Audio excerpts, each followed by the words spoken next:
الرحمن الرحيم قال النبي صلى الله عليه وسلم البخيل من ذكرت عنده فلم يصلي علي او كما قال عليه الصلاة والسلام. نبی کریم صلی اللہ علیہ وسلم صحابہ کرام تو فرمائل البخیل من ذکرت عنده فلم يصلي علی. بخیل سړی هغه دی چې د هغه مخکې زما نوم مبارک واغستلی شي او په لم یصلي علی او هغه په ما باندې درود ونه وایي.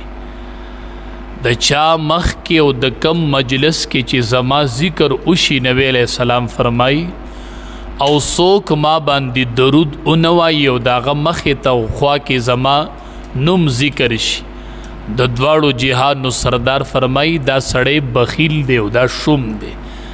دا عادت جوړ کو چې کم مجلس کې او کم ځای کې ناس یو او د نبی کریم صلی الله علیه وسلم نوم ذکر شي نو شوق سره وایو صلی الله علیه وسلم. همیشه د پاره دا د ژوند یو معمول وګرځو.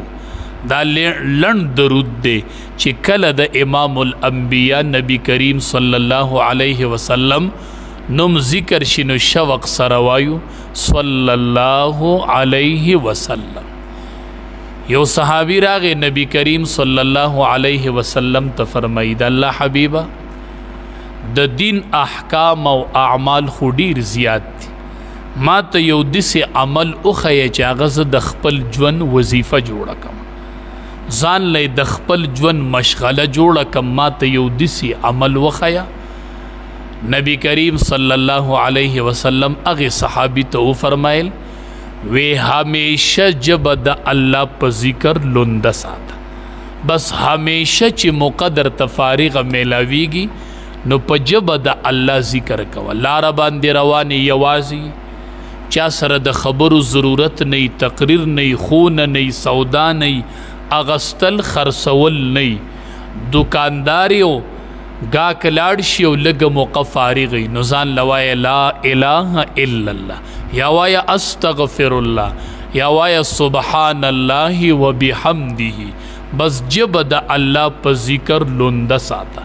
دا صحابی ته امام الانبیاء د عمر د پاره یو وظیفه ورکړله.